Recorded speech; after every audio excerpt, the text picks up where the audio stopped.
Hello and welcome back to Sibiu, Romania for Red Bull Romaniacs 2022.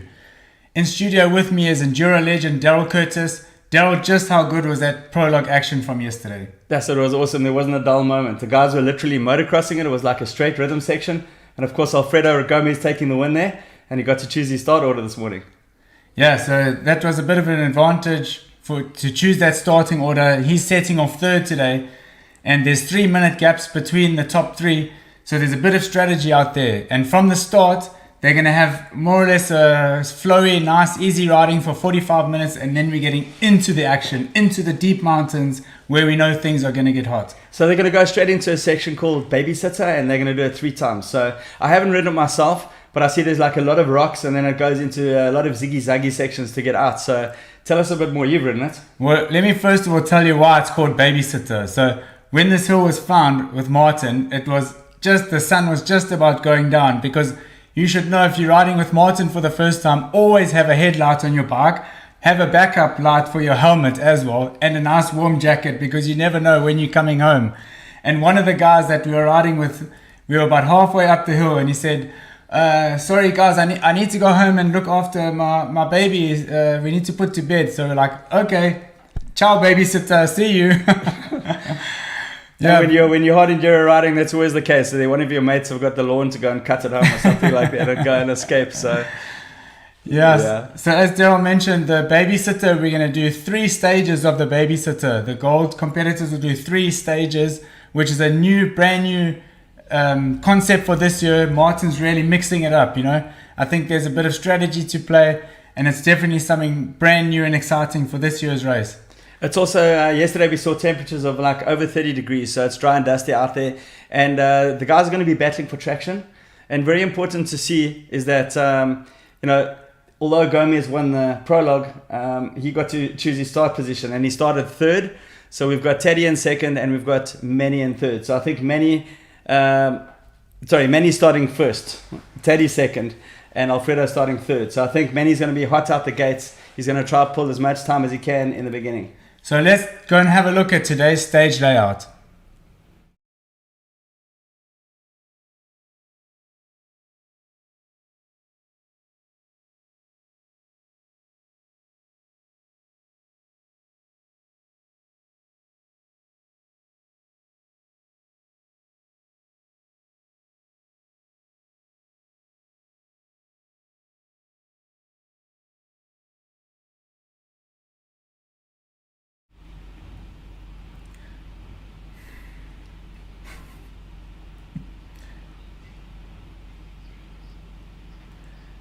So we're going to go over to Martin just now to give us he's right on the track. He's our track reporter. He's going to give us some information on what to expect out there.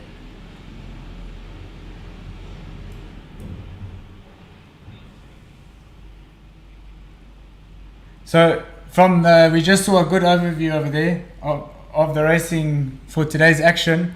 And you can see from the start, the gold guys are going to have a lot of heavy sections. Some of them that we saw from last year already. It's beautiful out here. I was already on the start when the sun was going up. The riders getting a bit nervous, you know. The first day out here, it's going to be really fast and dusty. And I was following a few openers, and also had to pass some of our rescue guys that were on the track going to their positions. In the forest, it was still pretty dark. I was lucky to have my light on because I could see much better. It's not a usual time to start riding at 6 o'clock in the morning, so but was really very enjoyable. I could also see it's very, very dry out there, pretty dusty, so passing the other competitors will be quite difficult today. The grip is good, so that's not going to be an issue today. the heat is really already hot right now. I was sweating coming here, even though I was going mostly on amateur tracks. Yeah, as I said, the racetrack is really nice. The sections for the gold guys are going to be pretty heavy, so I'm curious to see when the first ones are coming up, how much of a workout it has been to do the babysitter the first time. And let's have a look how the babysitter is looking like. Let's see the track walk with Greg Stone. Check it out.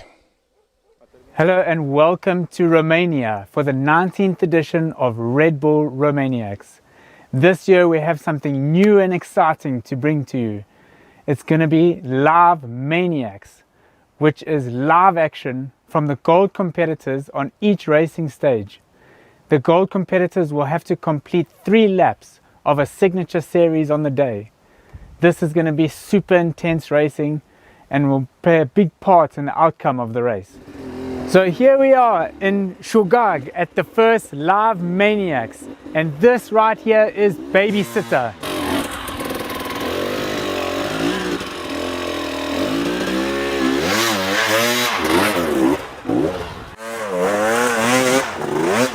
Remember that the competitors will have to do this 3 times, so they need to conserve their energy to make sure that they can get through the rest of the day, because if they burn all their matches here, they're going to suffer but towards the end. Now they're off the stones and into the forest where it's going to get a lot steeper, so they'll have to change and adapt their riding style a little bit. There's a lot of grip on the rocks, and here in the forest it's a little bit more loose. Pivot turn. The forests in Romania are so steep that when you start climbing up these tracks, you really need to master the pivot turn, because it'll make a huge difference to your riding and the way you can get up the trail. We've got a little bit of a steep chute here, so Stefan's going to try and get as much drive and momentum as he can to get up high. You can just see how good the setup is. That tire is just molding itself around the rocks.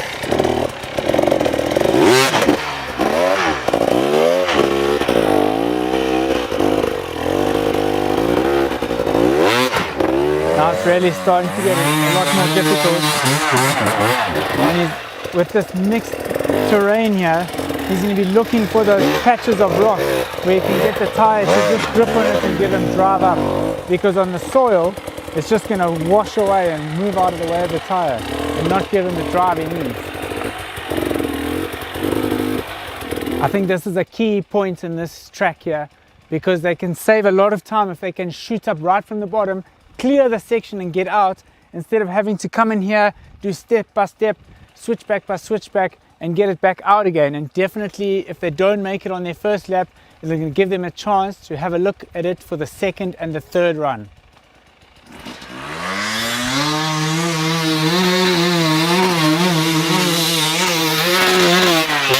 Yeah, boy! That was mega. That probably saved at least 40 seconds.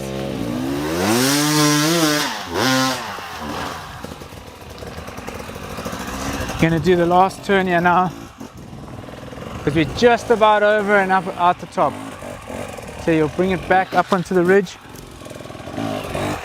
turn it around.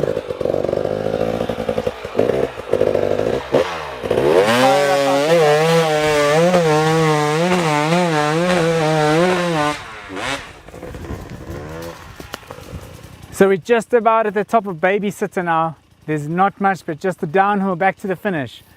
There's some good line options here, good choices to make. So when the riders come round for their second and third laps, they'll have some good decisions to make for some fast racing.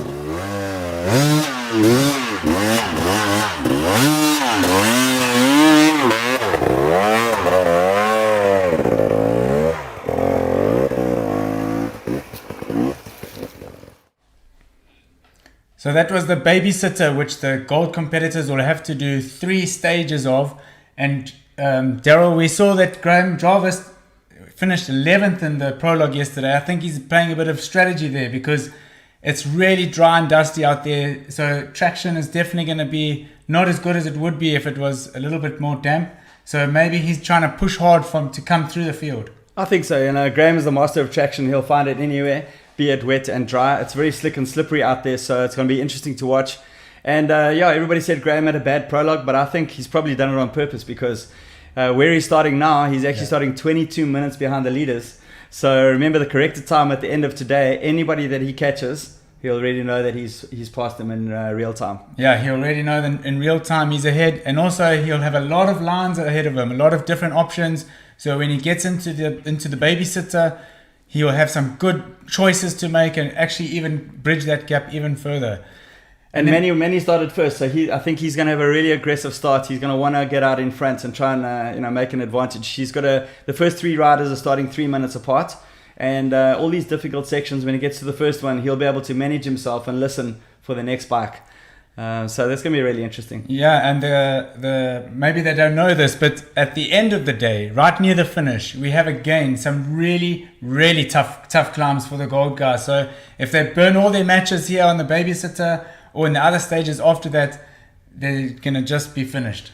What have they got in store for them today? They've got Gillendo's Ridge. They've got... tell us a bit more. Long walk. Yeah. So we've got some classic old sections. I remember Long Walk in the early days. It was like the hardest thing ever. The first year we put it in, I mean, the guys were really struggling to get up. But now it's really quite easy for them, isn't it?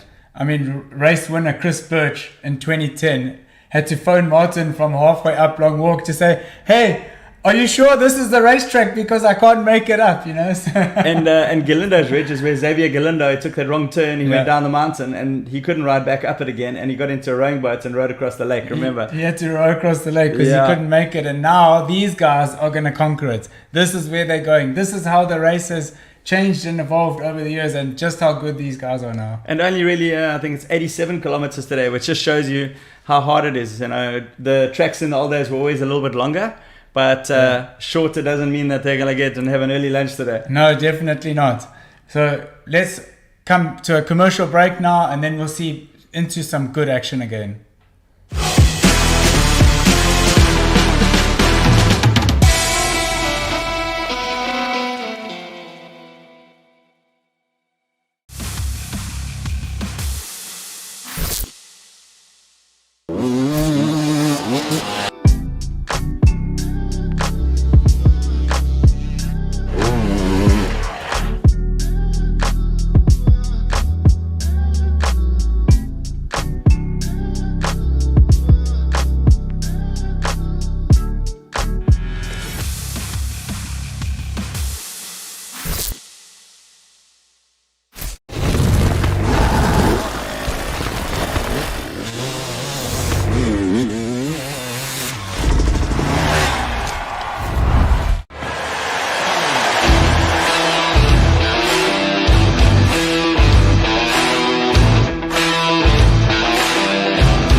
Welcome back again. So Daryl, we've also got some new faces in the gold class, which surprised us yesterday. Dominic from Poland coming in the third in the qualifications yesterday, and he had a pretty good result in the prologue as well. Yeah, Zawi finished fifth in the prologue, and he's going to start fifth today. Don't forget about Tristan Hart, our Canadian superstar. I think he's going to be one to watch out today. And then we've got the usual David Cyprian, Sonny Gaugier. Interesting one is Francesc Moret. So he's actually a 4-time Trial 2 world champion and multiple French champion. So, and then we got Graham in 11th. There's guys like Safsela, Theodore Kabakchev. Let's just have a look down the list and see if there's anybody else. Also, so Matthew Green's had two top 10 performances this year already. So he's definitely going to put the hammer down and bridge that gap. Maybe cling on to Graham. We saw him at the last event. Him and Graham riding together. And also very interesting, he's leading the junior HEWC World, the World Championship at the moment for the juniors. So he's going to want to keep that lead. He got a 7th at Erzberg and 8th at Abstone. He's riding really, really well, living here in Europe and riding with the pros. So we've got some visuals for you there, waiting for the guys to come in. They're just going to be doing one or two of the climbs with the silver, just to get the heart rate going, get warmed up before they get into these sections.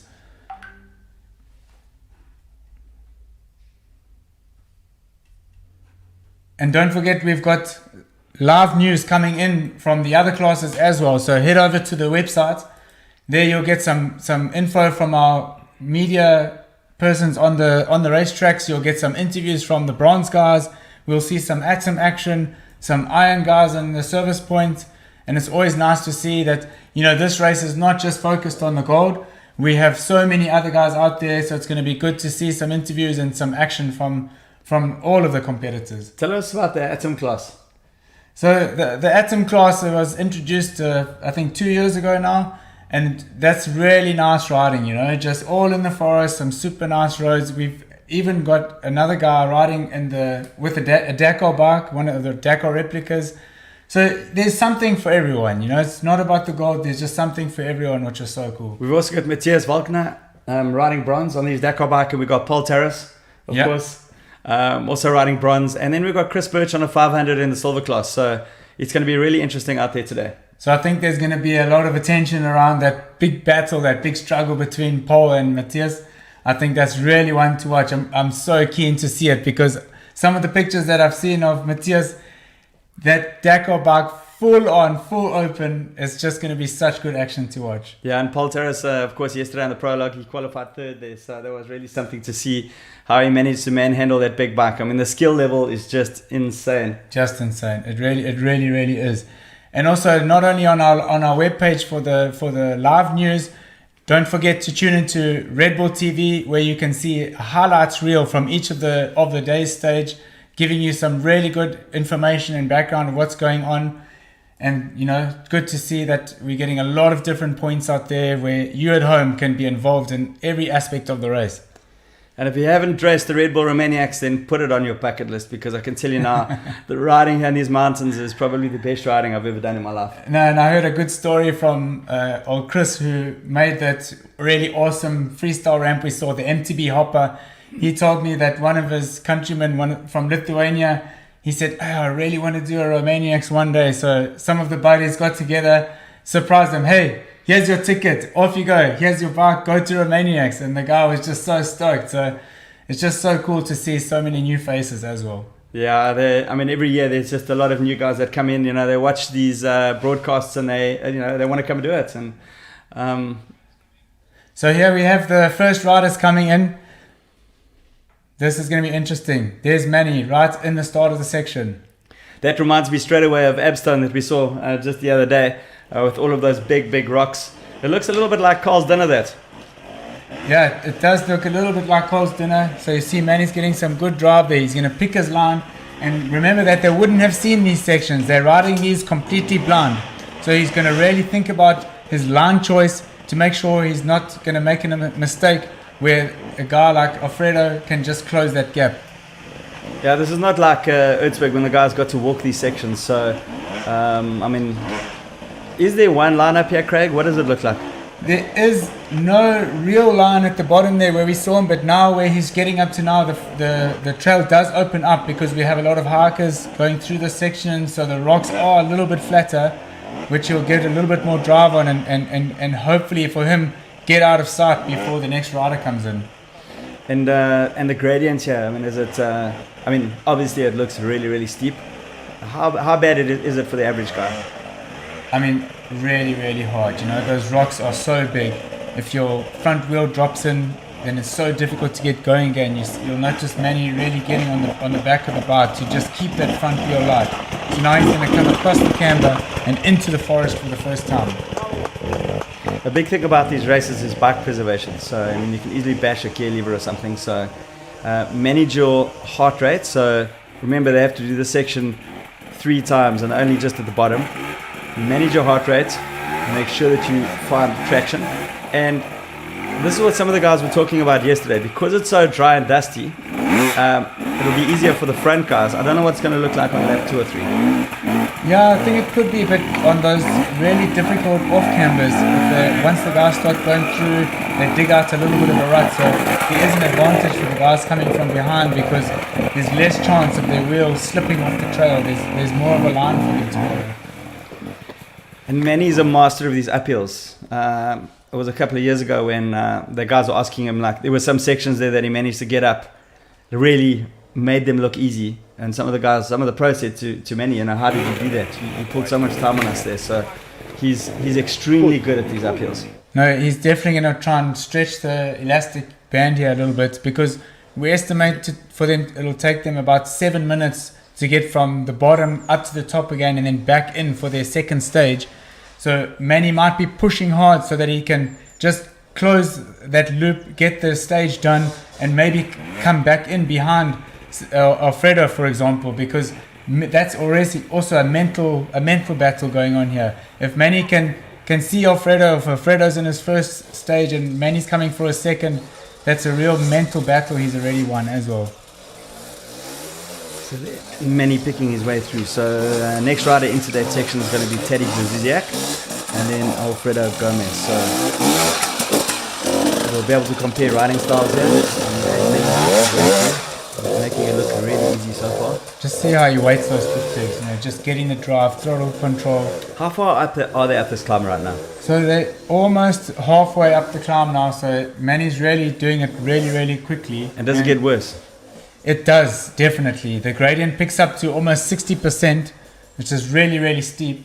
But like you said just now, what seems difficult for us, these guys just do it like in seconds. I mean, I remember back in the day, I think it was in about 2012, when Klaus Sorensen was involved and as the track manager and director, we set one of these gold climbs. It took us, I think, about 40 minutes to get up the hill, and we were trying to estimate what the leaders did, and we thought, maybe they'll do about 25 minutes. Mr. Graham Jarvis popped on, and boom, 12 minutes from bottom to top. So just and we got a call just now. One of the track managers, they're struggling to get up one of the gold sections. So these climbs are brutal, and they're really, really good riders. If you're gonna go and open gold, you have to be an exceptional rider.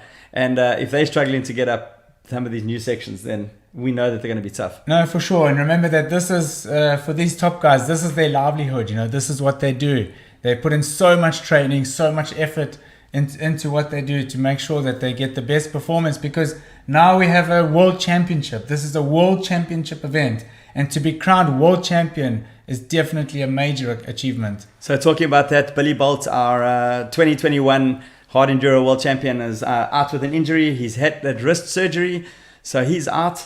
And currently Manny Lettenbichler is in second. So after this round, if all goes well, he'll be in front. But yes, it's a big, it's an FIM World Championship, which is fantastic to see.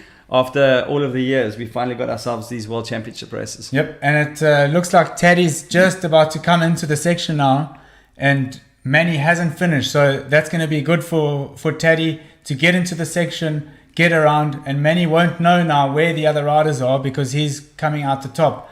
So there's going to be a big battle in this section with a few of the gold guys all together. And with 3 loops, 3-minute gaps, we might see some of the riders starting to catch each other. So that's going to be really interesting to see as the guys come through.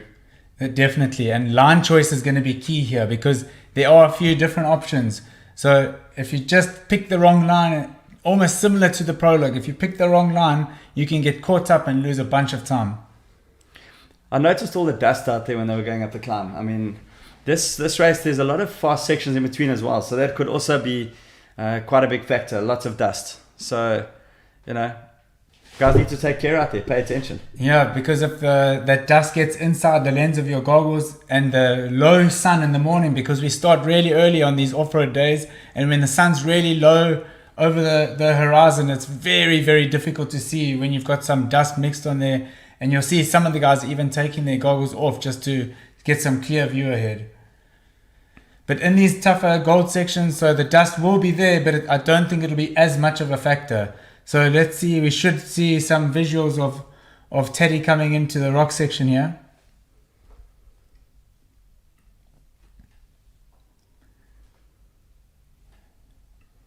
Man, just look at those rocks. I mean, that just reminds me of Cole's dinner. So, but it's quite a short piece, So there we go. That's Teddy coming into frame right now. Doesn't quite know where to go. Of course, they haven't been into the section before, so let's just see how Teddy handles this. And he's a master in these sort of conditions, isn't he? I mean, the background is he has world champion endurocross. Well, he's a 5-time Erzberg winner, and Erzberg is just rock like this. And he's going to play a clever game here, you know. He'll be patient, he'll look for the line, pick his line, not just go straight into it without really deciding on a good way, because he could get easily held up if he hasn't thought about it and planned ahead. So Teddy having and carrying an injury with that right wrist of his. He's still recovering and wasn't sure if he was going to start Romaniacs or not. So he's going to have to watch his wrist throughout this race. Make sure he doesn't make any mistakes and fall out, on that side and put that head out. Of course, he's a 5 times in Pittsburgh Rodeo winner, 5-time AMA Endurocross winner, and he's got 4 gold medals at X Games. This guy is an absolute legend, and it's so cool to see him out here in these mountains. So cool to see him. And Alfredo is not so far behind him, and all these guys all come from trials backgrounds, so they're really going to battle hard for each other. Teddy taking a really direct line there, just bulldozing his way through, and now he's into the forest.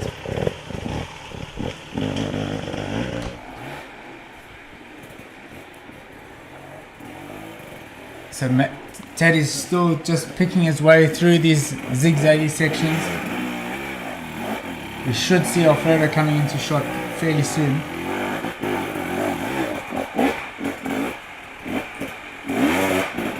See how he just momentarily takes a break, waits that back wheel and gets some drive. So Manny's doing quite well there. He must be quite close to the top of this climb. Yeah, there he is, just about up and over. Well, he made short work of that. It didn't actually look too difficult. Isn't it deceiving, Daryl?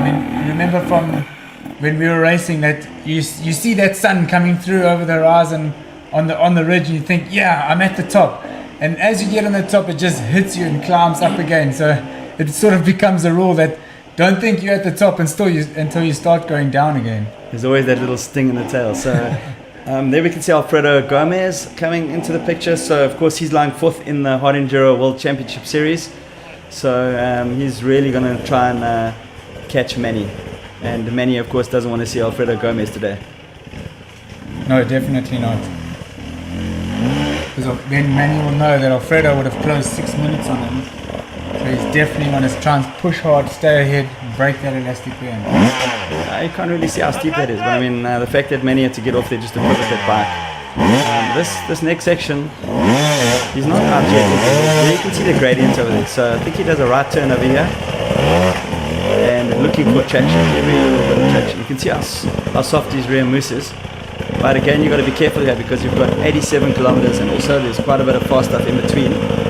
So these guys really do a lot of homework on their tire choice and the softness of their mousse on each particular day. No, and Alfredo's really on a charge today. He's closing that gap to Teddy. I think pretty soon he's going to be joining Teddy. He'll be right behind him. So Alfredo's really on a mission today. Mario Roman also just not too far. He's just about to come into the section as well. So these guys are closing the gap. See, I spoke too soon because this last section, I haven't ridden it, but there you can clearly see that the guys are getting into difficulty. Fatigue is, fatigue's not setting in yet, but his heart rate is definitely spiked. It's high, and the sooner he can get up here, the more he knows that he's going to make time on the next guy. This is the last shoot up. He's going to shoot up now onto the ridge, go around to the checkpoints, and then come down again for his second stage. And we have already Teddy's in the stage, Alfredo's in the stage, as well as Mario. So by the time Manny gets down again in for his second stage, these guys should be more or less near the top.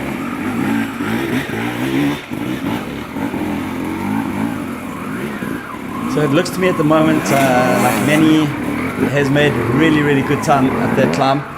And I think we're going to start seeing Teddy, Gomez and Roman bunching up. There's Paul Bolton, our field reporter, also giving us a demonstration of how to do it. Paul's a legend of the sport and been around for a very long time. He's chasing Mario there, looks like, to get some footage. So Alfredo's really on a charge. He's just got the hammer down.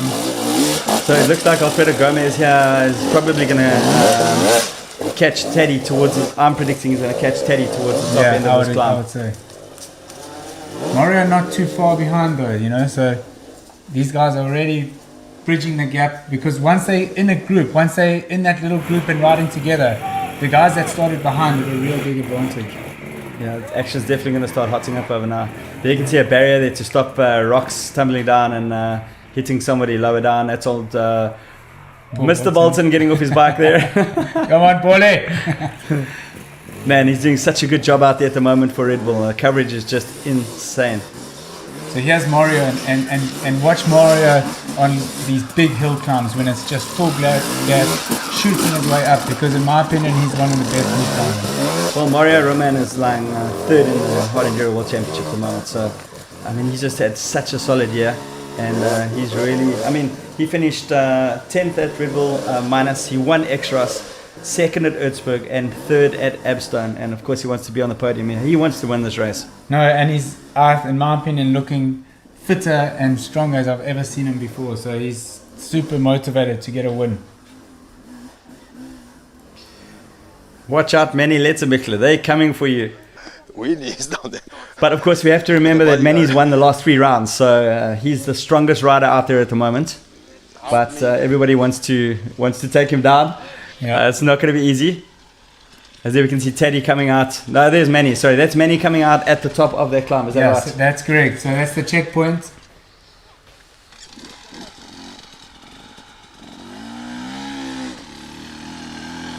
And then he's going to go across the top. Stop. Shadow, yes, sorry.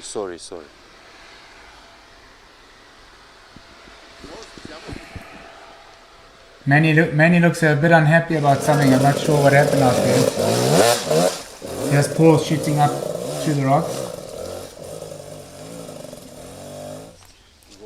Red Bull kriegst da, dass du wieder runterkommst. Du warst am Red Bull too. So the riders have a 3-minute mandatory break where they can relax a little bit, get something to drink before they head down again. Yeah, that's quite a good thing. They don't normally have that in a lot of these races. So it's just to help the riders manage their heart rates and get water. Because of the heat, I think it's very important to do, forcing these riders to not empty their camelbacks. They've got a chance to get extra water from outside. Yeah, because in these extreme heat, in these hot conditions, dehydration is a major factor. And don't forget that they've got those really difficult signature sections near the finish of the day. So if they empty their tank now, then they're not going to have much for those last climbs. It looks like he's emptying his tank right now. Looks like we're going across to Martin for some words on the ground there. The break. So here we have number 17. It's David Cyprian coming into view. Nice one. Was it hard until here?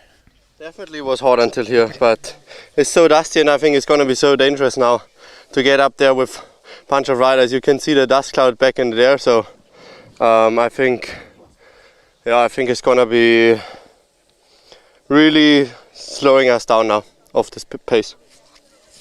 I guess it's the same for everybody, but you will see. We'll see after. Yeah. Yeah. Okay.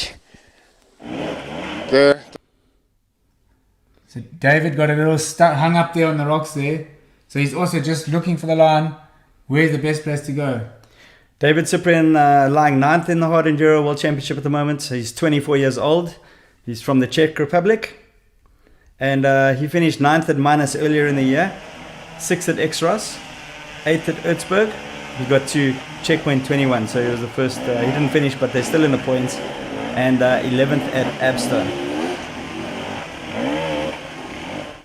Not over the gloves, please.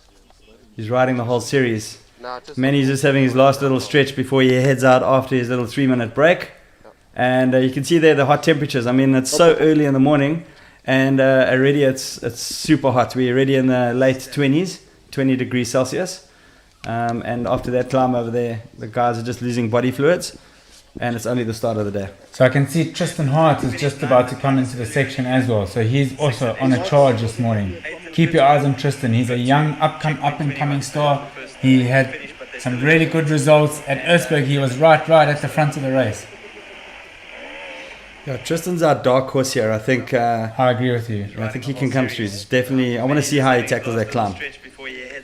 We've also got Alzawi coming in. So after David Cyprian, we'll see Alzawi, and then Tristan's going to follow. And already it's super hot. We're already in the So Manny's just getting a breather there. Just get the heart rate down, and then he's gonna get a countdown to get back into the stage. So his heart rate would have come right down again, and he would have just been able to just cool off a little bit. And what's after the section? What's he going into now?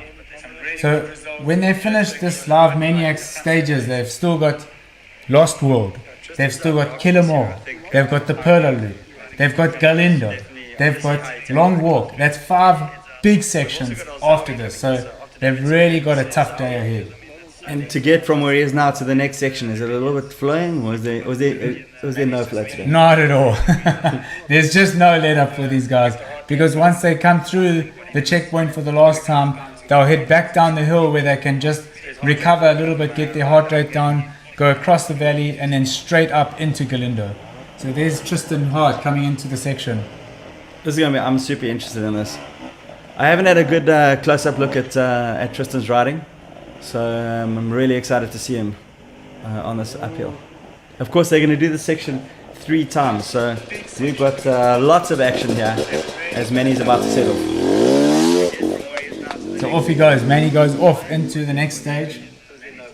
3 minutes really does feel like a lifetime, doesn't it? It does. Wow, Tristan riding so nice and smoothly across those rocks. We saw him yesterday in the prologue in those tyre section at the end, which absolutely amazed me. It looked like third gear just pinned straight across the top, bouncing over those tyres like they were rubber bands. There's Dominik Alzawi there, so he's 22 years old, he's from Poland, and also riding really nicely at the moment. And he was a surprise for us because we hadn't really seen him on the scene before, so it was good to see some fresh faces challenging for the front of the race. He's doing a whole world championship, so he started off with a 7th at Minus. He was 11th at Extras in Serbia, 9th at Erzberg, so second non-finisher in the points, 16th at Abstone. It wasn't such a good race for him, but he's also the 2022 Junior World Super Enduro Champion, so no slouch at all. So here's Alfredo coming up now to the last shoot up onto the ridge before they get to the checkpoint. He's definitely made up a lot of time. I think we're going to see Alfredo coming out at the top, just behind Teddy Bluesiak. It looks like he's made some time on him. Or has he passed him? He might have passed him. Teddy may have taken one of those lower lines to get a bit of a breather on the switch. Yes, he has. So here's Teddy. Alfredo probably took one of those really trickier full commitment lines just to get that jump ahead of Teddy. So Alfredo will be super stoked with that. He's made up 3 minutes then on Teddy, so his race strategy is starting to pay off for him. You can see just how loose it is. That back wheel just sliding out. It's the worst feeling when that back wheel just slides out and you have to go back down from where you've come from. Yeah, but if guys like Teddy are struggling, there's Mario Roman now, so Teddy's in a spot of trouble over there. Mario's got his line blocked. What's Teddy going to do? Can he push it out from there? I think he would come back down again. It's too steep to push. The best thing is to come back down and give it another shot. And Mario knows he's just smiling now and he'll just line it up, fire it up and shoot it out the top. So Mario Roman would have started in 2 minutes behind Alfredo Gomez. So also looks like he's making a bit of time. He might actually have made up time on Alfredo already. Mario Roman is on a charge. And he's 5 minutes now that he's made up on Teddy. So Mario's definitely on the charge. So here's Teddy lining up again for the second shoot up. That looks better. He's got good drive. Oh, he spoke to some. The commentators curse. We should just be quiet. Maybe he hooked another gear like he was trying to give some advice to the guys yesterday on the prologue. Maybe it was too much. Here we go. Balance. Oh, that's so beautiful. Well done. Cool. Nice to see you clean that. Okay, here we got some So action. now we've got some proper action. We've got three guys in the same section of the course. Okay, so that's Michael Wagner now. So we remember how strong he was at Erzberg. So also one to watch out for. He blew at Erzberg, but let's see how he gets on. And he would have definitely learnt a lesson from that. You know, every race that these young guys do, you learn and you just absorb it and take it in and use that to your advantage in the next races. And there's Manny behind him. So Manny's he's busy on his second loop already. So yeah, this is going to be really interesting to see a comparison here between Michael Wagner and Manny Lettermittler.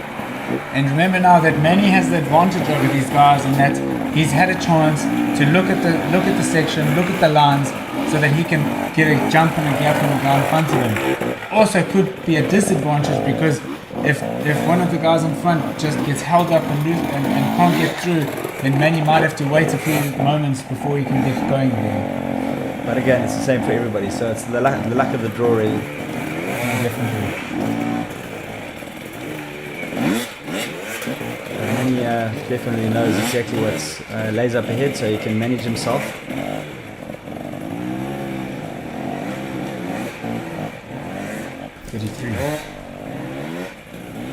That's Sonny Goggia from Italy.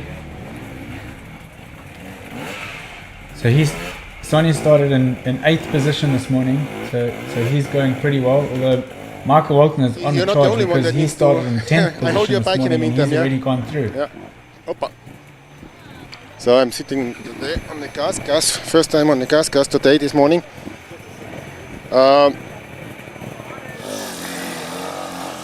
So it looks like it's a big struggle up here. It's very dusty. You can see in the pictures it's very difficult to pass each other. But now they are coming, and the heat you can see is doing its job. We have here Mario coming just behind me. So it looks like Daddy has been passed up here as well in the heavy section. Hello Mario, how are you? You're smiling, that is good. Yeah, it's very tough already in the morning. The babysitter is never so easy, so yeah, let's keep in doing 2 more times, I guess. Yeah, 2 more times, yeah, and after this you have a beautiful Killemol waiting for you. And after Killemol there's another nice section which we call Perla. This is also nice. So, you enjoying it? Yeah, thank you very much. Okay.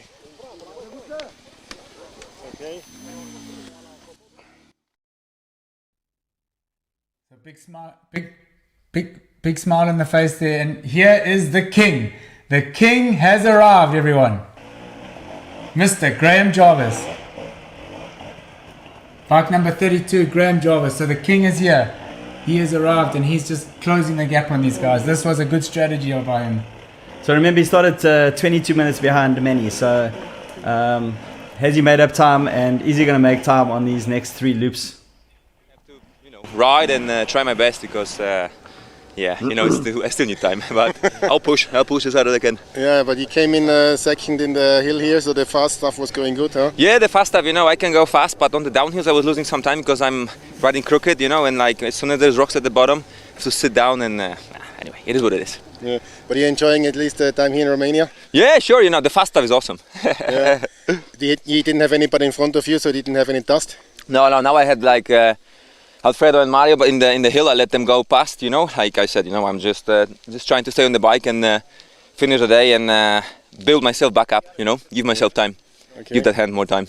Make sure you fill up your camelback because another 2 times here and then Killemol is coming, so... This thing, another one? Yeah, another 2 times. Are you crazy? I know. I thought one. No, now you did it the first time. So this is, you see back there the numbers, so you need to count up to 3. So on your own to count down up to 3. So, but if you want, I knew it. Just Okay. No, only the first time, yeah. So now eat, drink, fill up, and then you have until... How long is now the look before we finish? the next one, what's coming after? No, we go So now you do this, you go down. You immediately, in 30 seconds, you're down. Perfect. And then you come up again, the hard stuff. You go one more time down, you come up, and then you go the steep downhill, no sex ridge, and then Lost World, then Kill Them All, then a new hill Berlo, and then you have again a little rest for another 5 minutes. I hope I can survive. Yeah. No. Graham Jarvis again there. We just got the back end view of him. I mean, he's looking pretty smooth. The silent assassin, Graham Jarvis. So the reason we nicknamed the silent assassin is because he just doesn't say a word. If his spectators around him saying, "Hey Graham, take this line. Hey Graham, do this," he doesn't listen. He just takes his own time, looks at the line where he wants to go, and then fires it up and goes. And he's just absolutely killing it out there.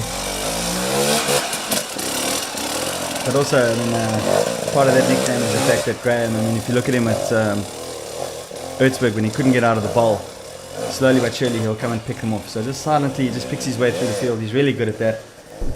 He's somebody that could start on the second row, for example, at Ertsberg and still win the race. So the guys know Graham, 22 minutes behind. I think they're more worried about him than anybody else.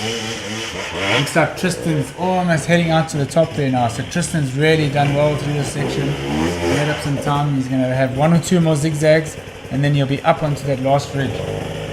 He's just taking his time, looking where to go. Because to his right is a much easier line. It's a much smoother, flatter gradient, and that's where I think Taddy went and where Mario overtook him. So he's just pivot turning there. Those pivot turns are so essential in this section. So he'll have Teddy and Mario in his sights. He'll try to catch them now in the next couple of loops. Is just ahead of them. It looks to me like Mario is having a really good day. So I think he's probably making a little bit of time on Alfredo. And Tristan, I think, is about the same pace as Mario at the moment, from what I can see.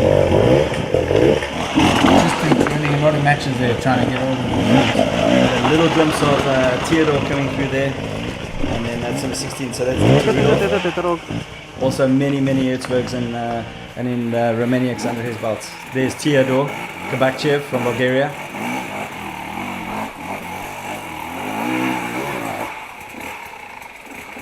Theodore's currently lying 7th in the World Championship, so he's a youngster. These guys just pause momentarily there, just to make sure that their wheels on a nice flat surface before they fire it up. Nice turn there. Here's Tristan heading up that final ridge. Very nice. Cleaned it. So he cleaned it, one shot.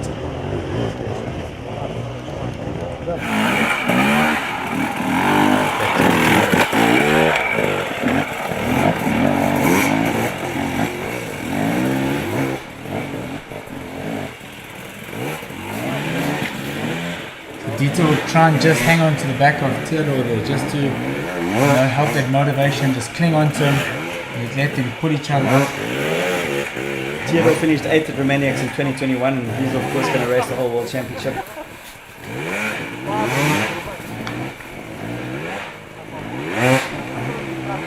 Looks really loose out there. The guys are spinning up their tires. Looks really loose. When we did the track walk, we had a little bit of overnight rain, so the conditions were almost perfect. It's pretty different to what we're seeing now. There's our Zoe in picture again.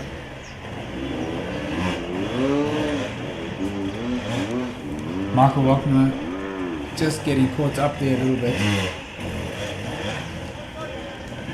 And the thing is that when you're racing so hard together and there's other guys that have caught you, it's in your mind now that you're already losing time. So you just start pushing harder, and then you end up going over the limit, and you definitely want to stay out of that red zone. It just shows you how good the top guys are. I mean, they literally breezed up here, and we're going to see these guys are going to start struggling a little bit more. Michael Wagner behind him, you've got Sonia Gogia just coming in on the right hand side of the screen.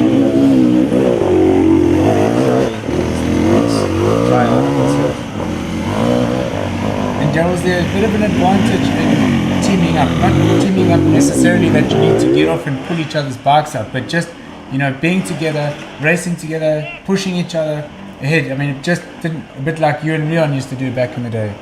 Well, it's nice to ride with somebody, but motivation-wise, I don't know. It's difficult on a section like this because they actually can hold you up. So you need to be on your own on these climbs. So we saw Alfredo Gomez just now there at the bottom of the climb coming back into the rocks for his second lap as David Cyprian there just gets out. That's finally little leg up. You definitely don't want to be bunched up with a group of riders up here. That's when you just lose time. So Alfredo's making his way through again. So he should start catching some of the guys, and well, they're all really going to get hung up here, some more than others. So let's just watch and see how it plays out. He's looking super calm though. So that's Tristan coming into the checkpoint here. Hopefully we can get an interview with Tristan. And Alfredo now on the second stage. You can see that back tire, how soft that noose is, and the compound of the tire just really grips on the rocks.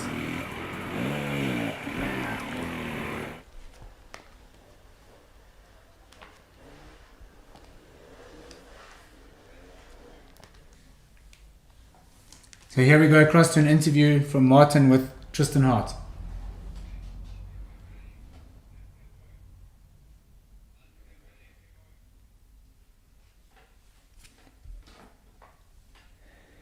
So, Manuel Lettenbichler just passed the second time up here.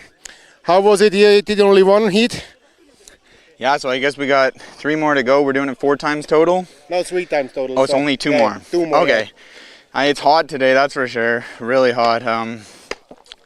And there's going to be a lot of guys. I think you're going to have to get around guys in tough situations. So you might have to go for a sketchy pass here and there to get around some people. I wouldn't be so worried about getting around people. I think you should rather be worried about what's coming after here. Kill them all? Not only. Yeah, I think we still got a long day ahead of us, so we'll see what happens.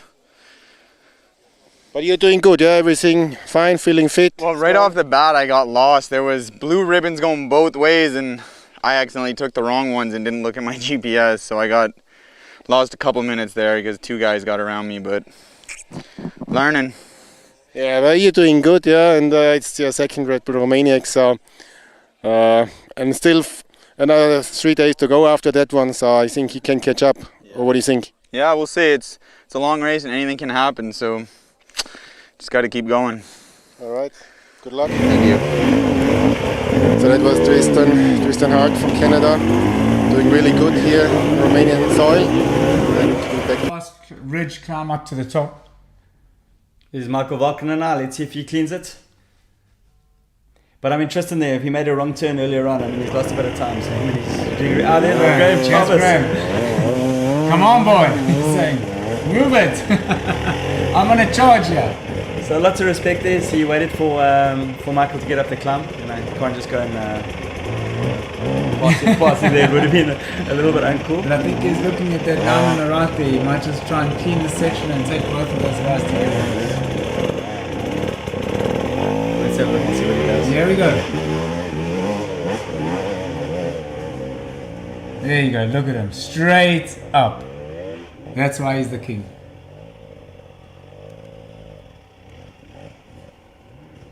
Slight little dismount there with a little push for Graham.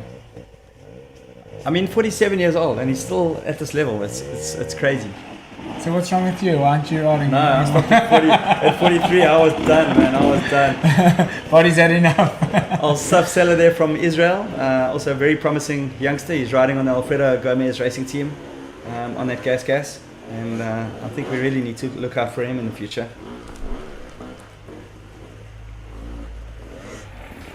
So on provisional timing, and this is not, this is only provisional. It looks like Manny's still maintaining the lead there, but Tristan Hart has moved up into second place. So he's really riding well, and that's good to see. Right up there in second place, David Cyprian in third, Dominic Ozowie from Poland in fourth, and Sonny Gogia in fifth.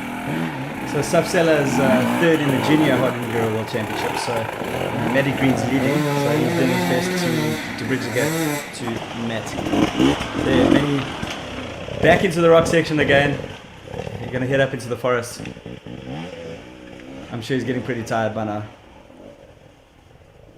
I'm sure that they'll also be looking forward to the next section because they know now what's ahead of them in this section, so they might be sort of dreading it and just wishing for it to be over so they can get out into the next climbs.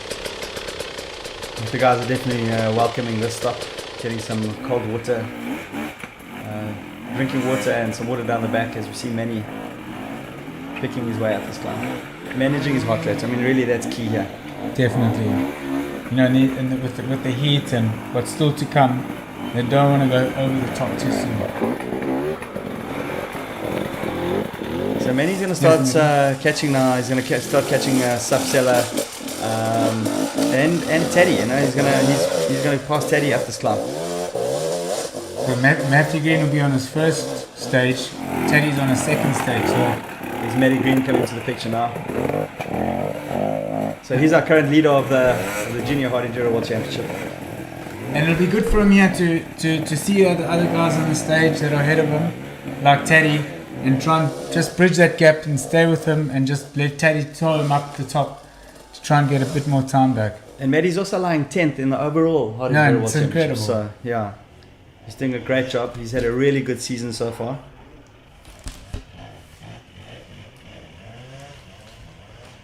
Alfredo Gomez back in the picture. There's Theodore Kabachev. He obviously messed up the line. He's going to go back up and give it another shot. Looks like he's been down. That exhaust pipe has got a big ding on the right hand side. Fire it up. Go boy, go, go, go, go, go, go, go, go, go. Nice line. So it looks like he took the same line as Mr. Jarvis there. He's going to just go across to the left, pivot, turn, and back up and over.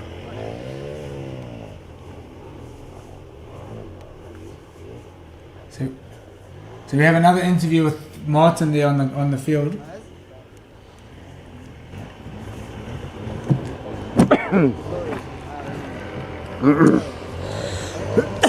Michi, how is it going? How is the riding up here? Hot? Yeah, it's quite hot, but the heat is not the big problem. The big problem is that the ground is so dry and so slippery. So it's almost more slippery than in the wet. Yes, I know. I figured this out last week when I was testing some tracks and I had problems to get up the hill. So, yeah, there's not much we can do. We cannot water the track. So, what do you think? Another 2 times is fine? Yeah, I think so. So, I enjoyed it and I'm looking forward to do it again. All right, perfect. Yeah, good luck. We have here another guy with us. Oh, you want to say something? Sorry. Thank you very much. Yeah, take your breath. Graham, how are you this morning? Yeah, not too bad. Just got a bit of a sweat on up there. Yeah, it's just slippery when it's dry, slippery when it's wet. It's always tough. Yeah. No easier in the dry. Yeah, sorry that we cannot offer the perfect condition that time. That's it. It's an outdoor sport. You know there is still a Kill 'Em All coming. Are you looking forward to that one? I just don't think about it how hard. Just ride the track, have fun. Okay.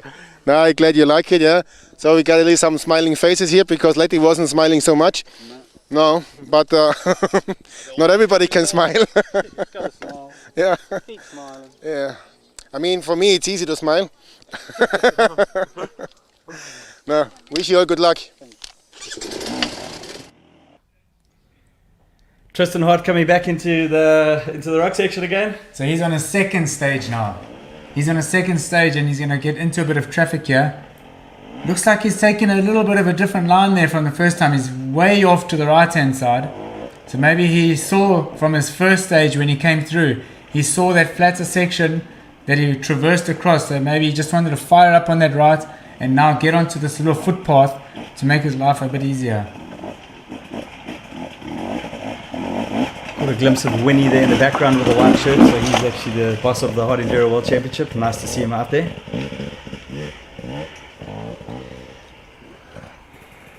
I think we're going to see a bit of action just now because I think that Manny has actually passed Teddy up this climb and Subsella already. Need a bit of confirmation from that. Maybe we'll get a picture for them just now. Let's hope.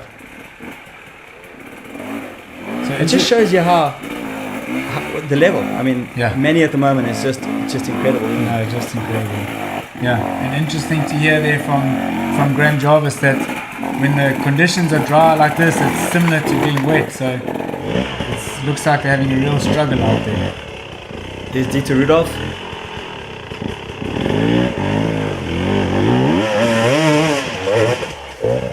Good job. That was really That was clean. well ridden. That's where Tristan used a lot of energy pushing over those big roots on that big tree. So that was very well ridden.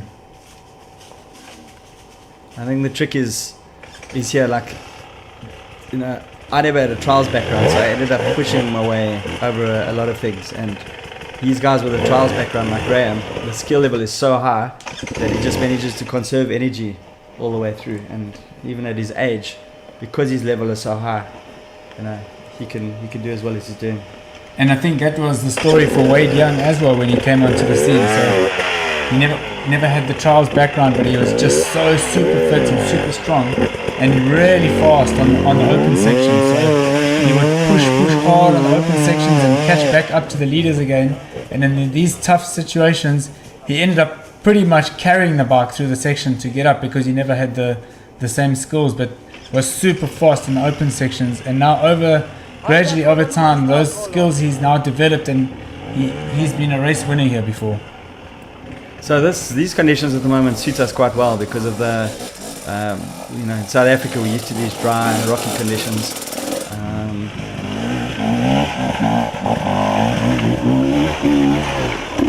Temperature and these climbs, when it's dry like this, we're actually quite good. But when we get into the really, really slippery stuff, then we're not so good. So it counts a little bit in our favour when it's like this. So it looks like Manny's having a bit of a better time than he did on this first stage. He's just winding his way up pretty quickly up this hill. He's almost on the ridge again. So I got confirmation there that he's passed Teddy and Sofsela up this climb. And that's a big mental achievement for him, because now will give him some motivation to really put the hammer down again, forget about what happened on the first stage where maybe it didn't go all his way, and now he can just focus on what's ahead. So from what I can see at the moment, could be wrong, but it looks like he's made time on Gomez and Mario Roman.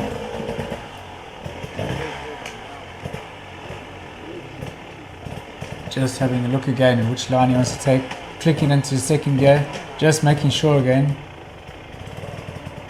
Looks like maybe he's in first, he's choosing first gear this time. That's nicely ridden. So instead of doing that long switch back to the right, he's just fired it straight up. He doesn't wait too long before going up onto the ridge again. So he's done this second stage really quickly. He really is the king of hard enduro at the moment. I mean, winning the last 3 rounds and dominating the start of day 1. Remember, we've still got a long way to go. So he's going to have to just manage himself and his bike, make sure he doesn't make any mistakes. Interesting here that he decided to take the exit a little bit earlier and not go as high as we saw Graham and Theodore go up. Maybe he doesn't want to burn that bit of energy pushing out the top. He just take the left line and ride it out on the off-camber. Sonny Agoje there going into his second loop now. He knows what's ahead of him. All these riders do, and they're all complaining about how difficult it is. So it really is quite a big sting in the tail so early in the morning, with considering of what they've got left to do today. Yeah. No, there's still a lot ahead of them. A lot ahead of them. But it's so great that we've got so many guys with cameras out there to see all the battles that are going on, all the struggles, you know, so you can just get an idea of what these guys are going through. And we saw them on the prologue absolutely blitzing, flying through the course, sending it over those obstacles. And now that we're in the mountains, things have really changed a lot. And it's just important to just reflect on the rest of the classes. So, you know, Atom, you're going to come and have fun. Iron, you're going to also have fun. I mean, they're really easy. Bronze is quite a big step up. Bronze is like the old silver. And then to do silver, you've got to be a really accomplished rider. But if you enter gold, I mean, look at the caliber of these riders. This is what you're up against. You've got 33 entries in the gold section. And, I mean, you've got to be an exceptional rider. I mean, look at Teddy over there getting off, having to dismount. This is really difficult stuff, you know. We'll be riding on a common section like a bronze route that's common, and then you'll see the silver gold split, and you know, okay, oh boy, it's going to get hard. And then when you see the gold split from silver, like now, then you know, you're gonna die. And I mean, the level, it must be so difficult for the race organizers to go and plan a route. You've done quite a lot of that. I mean, how difficult is it to get the balance right? Yeah, it's very difficult to get the balance, and also to find these sections for the gold guys. I mean, any normal person, if they looked at the section, I mean, it's even difficult to hike up there. So a normal person would look at this section and say, hey, how would you ever even consider riding a motorbike up there? So it's just on another level. Okay, so Manny's just cooling his bike down a little bit. Clutch, he's cooling his clutch. I wonder if he's having any clutch issues he's doing. That's not normal cooling the engine down like that. I think there might be something going on. Maybe he's getting a clutch is slipping a little bit, possibly. It shouldn't normally. Maybe I'm wrong, but let's hope that it's nothing serious. I mean, it depends how much he's pushing. If he's just using that clutch a bit more than he would normally because the racing is so tight in this section, maybe he's just overused it a little bit and that clutch is getting hot, because once that oil gets too hot and gets a bit burnt, it just slips really easily. So he's just using that water to cool the oil down again. There's Graham coming back into the picture now. He's so smooth. Incredible. Just trying to see where Graham is in the mix. 2.5 minutes. Are we getting a track explanation here from one of the locals, maybe? I think this is up at the checkpoint, yeah. So they don't see this every day. They're probably thinking, what is an enduro bike? What is a motorbike doing coming up this mountain? This is where I take my goats every day, not a motorbike. Do you think that's his e-bike there in the background? I think it's the guy with the hat. It's his bike, definitely. I can see it. Yeah, I can see it. Yeah.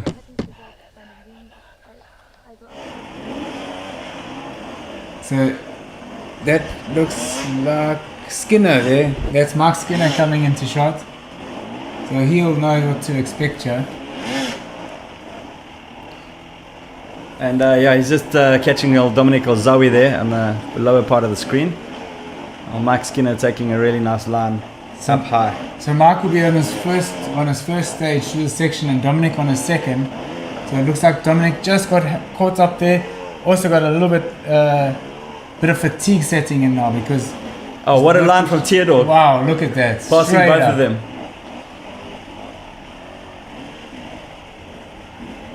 I don't know, but I think Graham Jarvis is actually making up some serious time making proper time on Mario and Gomez. I wouldn't be surprised if I see them together. Is Graham one loop behind? He could be. This is Rico from Brazil coming through. So, with Graham Jarvis starting 22 minutes behind the rest of the guys, I think we might see them in the same frame, but I think Graham might be one loop down on the other riders. Yeah. No, he hasn't caught them if we see them together.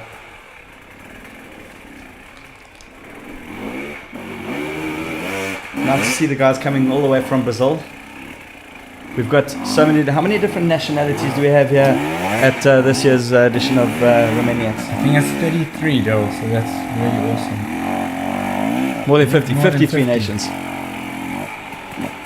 So we've got some more provisional results here from the second stage that was completed, and at the moment how it stands, we've got Manny still in first position, Mario in second, and Alfredo in third. But this is just provisional before the other guys because we've got Mr. Jarvis on a charge coming through, so that could well change.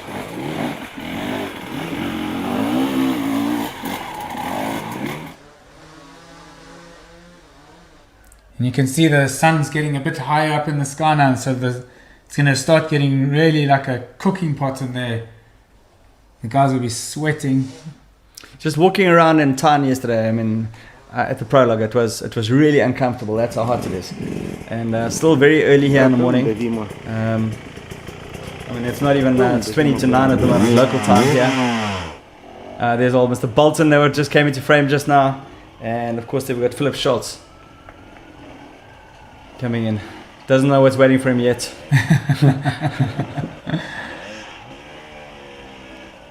It looks like he took that higher line as well, where Tristan's kind of opened up that line now to get onto that traverse. So we have another interview with Martin. Let's cut across to Martin. He's with Safsela. Hey there. Not so many lines up there. Just one line. More or less, yeah.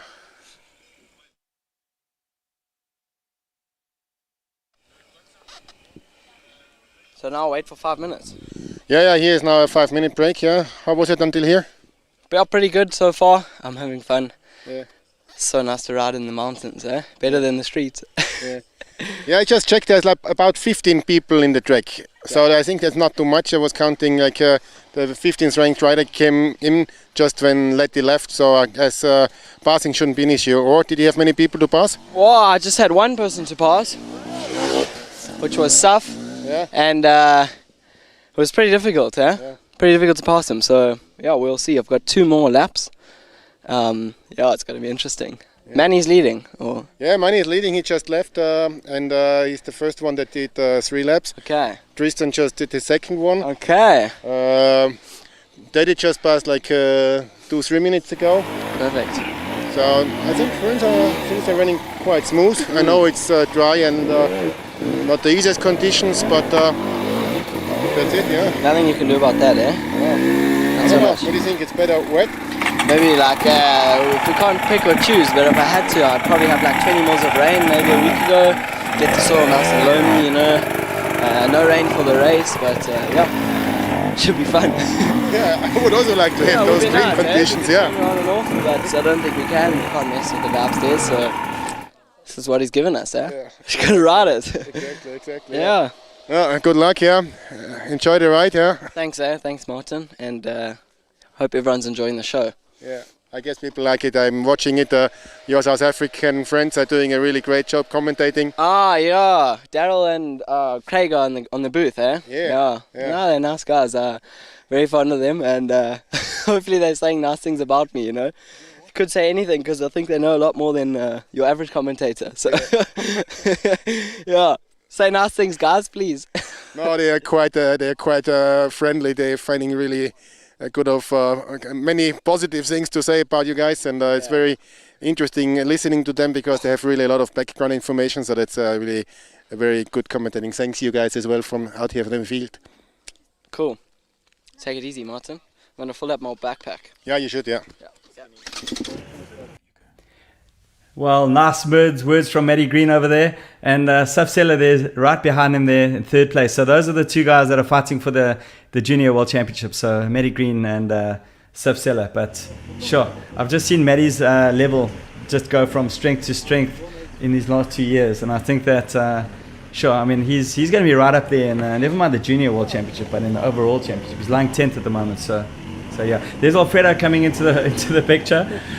And these guys make it look so easy.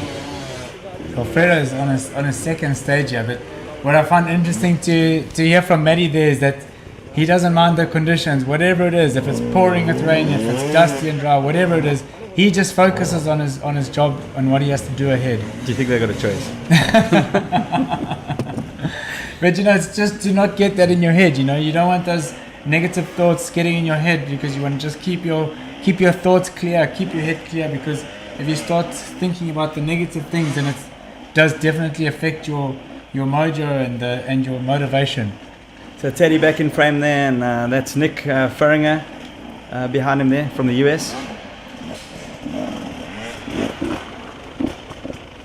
So those guys are favouring that right line now. They're shooting up on the right hand side there to get onto this traverse a little bit sooner. So that was Mark Serra. My mistake. It was Mark Serra, actually also on the Alfredo Gomez racing team. And number 31 is Alex Tomesk. So these sections here are really going to fill up with riders now. We're going to soon have all 33 of the gold guys in this section. And as Matty said, you know, the lines might get a bit blocked up, a little bit of traffic. You need to think clever, maybe take 1 or 2 other lines, but you want to look up ahead and make sure that the line you're going to take, you can clear it and jump the gap. That's Philip Schultz getting out at the top there. But yeah, we saw the riders bunching up there just now in the last frame, so that's going to be a problem for the pros to try to get through. It's okay to pass one rider, but if you get onto like one of those steep climbs and there's 3 guys in front of you, then that clock's just ticking away.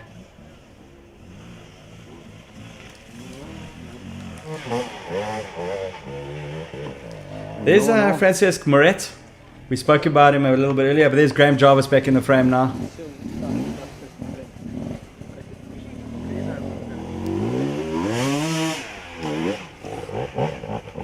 So the dust is lingering a little bit, you know. As more and more riders come in, there's not too much of a breeze through here, so the dust is just hovering, lingering a little bit. But you'll see most of them now with their goggles off, because the goggles aren't going to help too much. There's not, you're not going 50 or 60 kilometers an hour where you could get a bug in your eye. So some of them decide to take their goggles off just to get a bit of fresh air on your face, try and freshen you up, because it's really hot in there. Temperatures are hotting up now. As each minute ticks, the degrees are ticking as well. It's getting warm. And these guys, I think, when they finish this section over here, it's going to set the tempo for the day. This is Red Bull Romaniacs. This is not a normal hair scramble. No. That's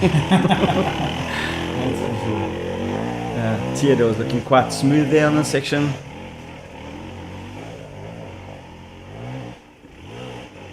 Promising rider from Bulgaria. He's a super nice guy. I really like him, and big talent for the future. So we've got some more provisional results here for you for the guys that have completed 2 laps, and it looks like so Manny in the lead, followed by Mario, Alfredo, Tristan Hart, and Teddy. So Tristan on a move. Wow. Have we got any time confirmations between Manny and anybody else? Looks like Manny was 56 seconds ahead of Alfredo, so he's pulling a little bit ahead. Although remember that Alfredo started 6 minutes behind.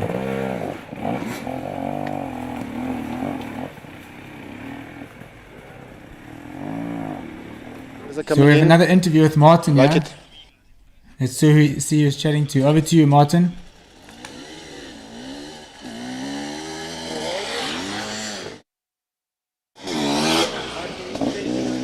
Yeah. So it's pretty nice up here. I see Mario and Alfredo are enjoying it. They just went out of the live Maniacs sections, and happening. People are coming. It's really nice to see and enjoy, and I guess everybody in front of the TV is having fun too.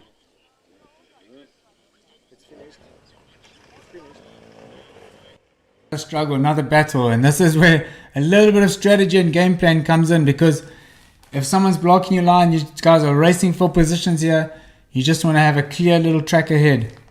So that's Matty Green back in frame with Zsolt Varga from Romania, having a little bit of a battle there. And I'm just looking now. It looks like at the moment Manny has pulled 1 minute 43 on Alfredo Gomez so far on these loops. Yeah. But he's definitely hasn't won the stage. You know, we've still got Graham Jarvis coming. Yep. So on this particular section that we're looking at, it looks like Manny's the fastest so far with a minute 43 advantage over Alfredo.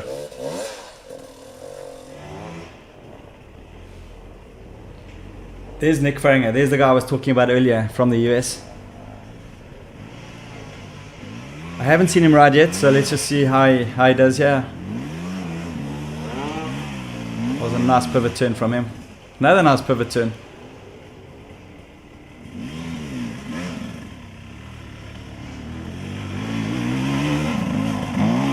Of course, we're missing Cody Webb with that wrist injury, still recovering. And we've got a little bit of data now from the first stage, so because there's been quite a few riders now through the first stage, and it looks like actually that Theodore Kavachki has taken the fastest time on that first stage. Yeah, it looks like he pipped Manny by just 9 seconds on that first, if you take the comparative data from the first lap. Mario Roman in third there, and Mr. Graham Jarvis up in fourth.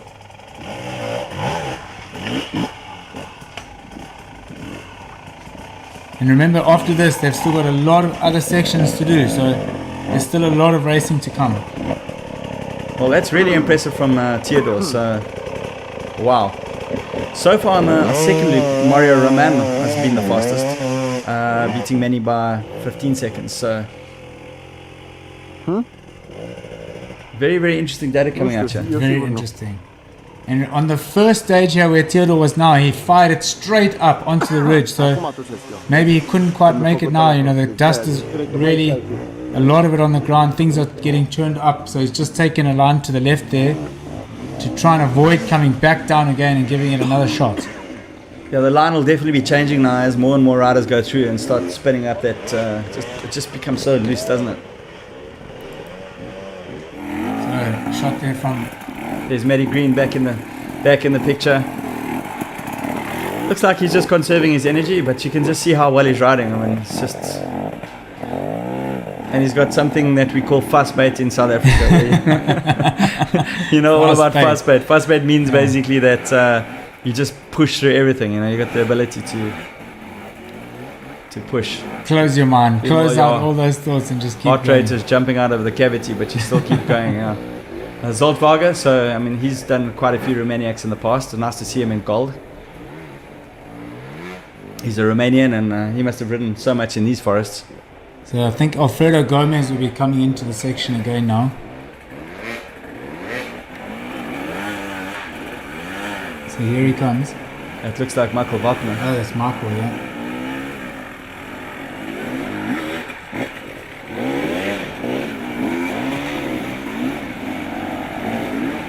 You see how they're just carving out a line here, so these lap times should get faster and faster as they get going. Well, already we'll see as the guys go out, finish these 3 laps. We'll have hopefully we'll get some times and we'll be able to see already what the advantage looks like. But I'm really interested to see what Graham Jarvis does. So here he is in picture. He just had to hold up for a second there. He's going to look for a line to try and get ahead of these guys in front of him. So that's Safsella in front of him. So let's try and pick his way past Saf. And there's another rider in front of Saf as well. So Graham's going to get himself into a little bit of trouble here with that traffic. It's really not what he wants to see. There's Tristan Hart again. So Tristan on the last loop, he was 40 seconds behind Mario Raman, who was the fastest rider on the second loop.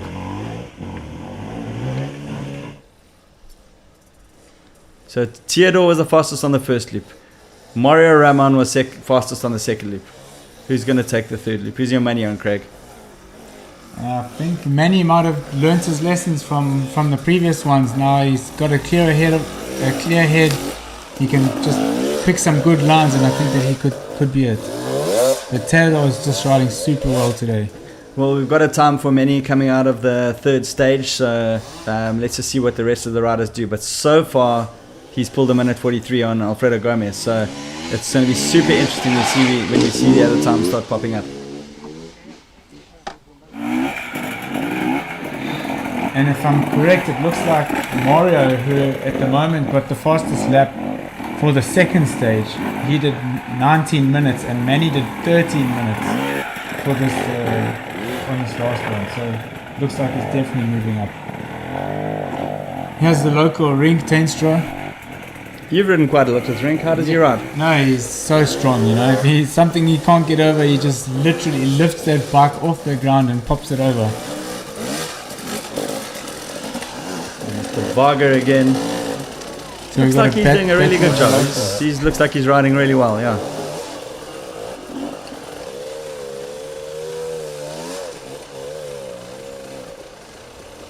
Just the camera doesn't do it any justice. I mean, we know how steep this climb is. It's brutal.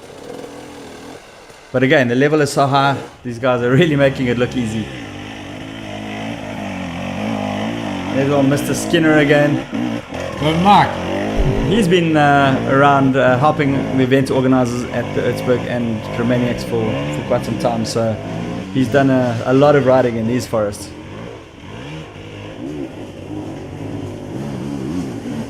Nice shot there from our camera, just to show you just how steep it is, because a lot of the time the camera actually makes it look pretty flat and easy. So nice to give you a bit of perspective there, and you can see that angle of the trees there, how they grow, just to give you an idea. And I think Manny could be clear of these live Maniac sections now, so he could be heading out onto the next part of the racetrack. Claudiu Bozazan from Romania, also new in the gold section.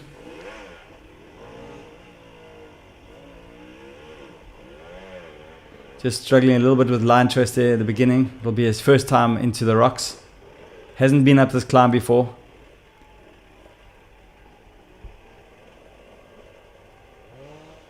I mean, there you can really see already on that rocky piece just how difficult it is for, I'm not saying an average rider, but for somebody new in gold.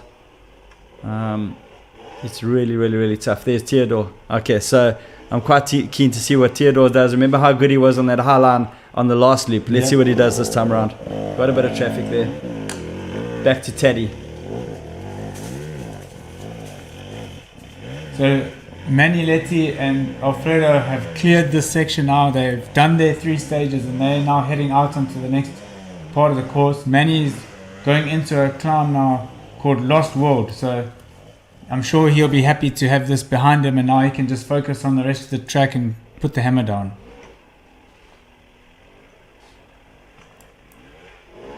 And Alfredo's currently second on the track at the moment, so he's past Teddy, and he'll be trying to chase that gap down to Manny in front of him.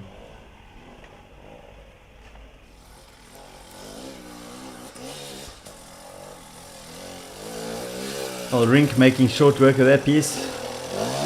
There you can see, look at the Berega, quite a deep line there. Did you see that? Yeah. So that ground is getting dug up, it's loose, and it's going to get more and more difficult as more and more riders come through this section. There's definitely an advantage to starting in front, I think. No, for sure. And, you can clearly see it there. I mean, that ground is so loose, it's almost like mud in a way, like Graham was saying earlier. You know, if it's slippery when it's dry and it's slippery when it's wet. And the thing too, here there's pretty much only one line out of the top there. So if you're out in front and can clear those sections before the other riders come in, you can have clear track ahead of you for the rest of the day. Claudio Bozazan there, as we see Tristan Hart coming out into the tops. So he's done now, that's his third loop, he's finished, and he's going to head out into the next section. We haven't seen any shots of Teddy for a while. I wonder, here he is, so here's Teddy. Seems to be really struggling with this loop today, so he's losing time out on the leaders. I think he's a bit off the line there as well, so he's going to have to come back down again. Maybe he was trying to get a bit adventurous and take a different line.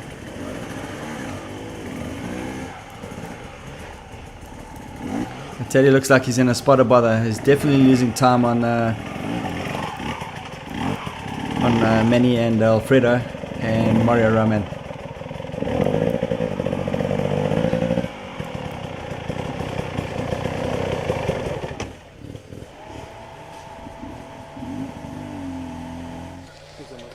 Bye. Okay. Now I'm up here with Higo from Brazil. I see you are smiling, that's good. So how do you like it? Yeah, for sure. I'm like it. I remember this trail to the last year. I'm good. I'm like the section, but making more 2 laps it's hard. Yeah. But let's go. Yes, that's not the only hard thing today. There is a few more sections coming. Also from last year, maybe you remember the Kill 'em All. You remember that one? For sure. Yeah. Killing me. Yeah. And after Kill 'em All is a new section. We call it a Perla. Okay. I'm curious what you tell me about that one then. Okay. And then Service Point. So how is the temperature, the heat? Is it too hot? It's hot. It's hot, but it's like a Brazilian weather, and it's good. It's good. Okay, perfect. Now I wish you good luck. I go a little bit back. The next guy here is our American racer. So how is the step from silver class going up to gold? It's a pretty substantial step up in difficulty. So I'm trying to pace myself to make sure I'm up to all the challenges you have for me. Yeah. But you're still somehow smiling, so I guess you're enjoying it. Yeah, I'm not suffering yet, but the heat is definitely a factor. So where are you coming from? Is it colder or more hot? It's similar, maybe not quite as hot. I mean, this is hot, but where I'm coming from is very flat. So for me, just riding the mountains is the challenge, mixed with the heat. I'm here to survive and hopefully smile at the end. Yeah. I wish you good luck. Yeah, I'm glad that we have now quite a bunch of participants coming from North America. So the hard enduro scene is growing worldwide. That's a good thing. And let's check out the other action. Thank you. So we've got some more provisional results coming through here for the guys that have done their 3 stages. They're now out on the racetrack, and in the lead is still Manny Littenbichler. He's got a lead over Mario, who's in second. Alfredo is third, and Tristan Hart is fourth. So Tristan moving up 2 places from his starting position this morning.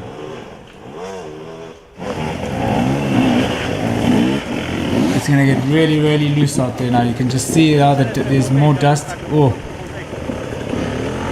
That was Matty Green taking a dive there. Small little mistake from him. Come on, Matty, that's not the... You don't want to buy that piece of land, I'm sure. Yeah, no, it's like... You asked us to say good things about him. Now, Matty, what you doing now? Come on. You can't plant your millies there. No. Yeah, come on. He's just going to get it back to there now. Use that tree. You see how he used his foot there on the tree just to give him a little boost and get back up again. And there is that line to the right, so he opted for that shoot up onto the ridge. So not quite paying off for him because he would have used a lot of energy now to go pick up his bike and turn it around again. Making sure that first gear there. Ah, beautiful, up and over. There we go. Nicely That's what I want done. to see. Well Yeah, done, Matty. Good nice, recovery. Matty. There we go. Yeah, boy. So we see who else we've got coming up now. And that rut is really getting dug out now. The guys aren't quite firing up there like they were earlier. Yeah, the boys are getting tired. We can see it.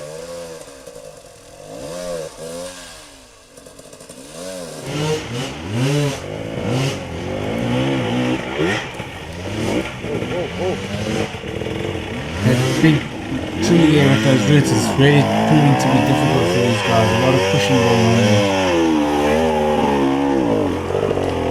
So here's Philip Schultz again. So he's just about up and over up onto the top there to the checkpoint. So this should be his first loop. 2 more to go. 2 more to go.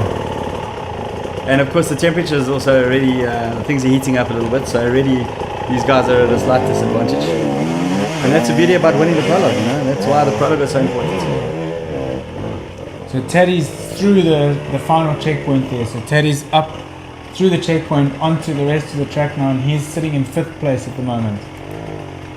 So just a reminder there, I mean, where Graham started, he started 22 minutes behind the leaders. Long way so, back. like, consider temperatures. The top 3 riders started 3 minutes apart, and then there was a 2-minute gap for the rest of the gold riders throughout the field. That's Alex Tomisi. How do we say that? I think you did a pretty good job there, Joe. I don't know. It didn't sound right. I'm sure it was totally wrong. But let's see how he tackles this climb. Is he going to clean it? What do you think? I think so. He's having a bit of a breather. He's just taking a bit of a pause. Tomasic. Okay, there we go. See, I was wrong. Tomasic. I've been corrected. Okay. Alex Tomasic. What are you going to be here? Yeah, go boy. Go. Yeah, I think he's done it. Well, almost. He's going to take that exit to the left there where we saw Graham going out earlier.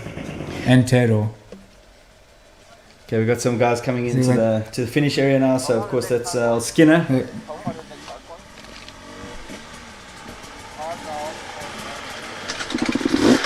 So interesting there. So the line that you can see on screen on the complete left is for the first loop. The middle line behind the tape is the second loop, and the last line is the third loop. So that's quite interesting for us. There Just we go, so Skinner. there's no confusion. Big exhale there from Mark. Yeah. Looks like he's pretty done. I know he hasn't had a lot of time to do some training and preparation. You know, he's had a lot of work to do and on the other rounds that we've had this year. So I'm sure that he'll be happy to be in this little break and just get a Red Bull, bit of a chance to freshen up. He's one of the most chilled guys. I mean, he really doesn't care. Eh? Mike just makes it up as he goes along. Theodore there though, I want to see what his times look like. Can you see any times on your side there, Craig? I'm keen to see him come through that last checkpoint because he was doing some really good times in the times that we had through the stages. So when he passes that last checkpoint, we'll see if he's going to move up in the ranking of the overall on the road. So I'm assuming, and I can imagine that he'll be somewhere near that podium positions. There's the high line for Sonny. That was nasty, really. Yeah, that was clean and out.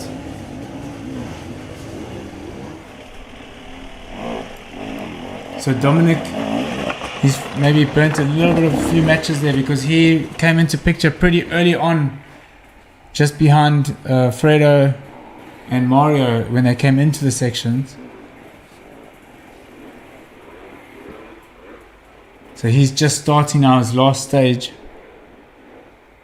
Can see him there breathing pretty heavily. So yeah, he's taking a breather there. So I mean, fatigue is definitely setting in. Again, like managing the heart rate, like I said earlier, is like key because as you get tired, then you start making more and more mistakes. Over to Martin again. I think there's another interview coming up.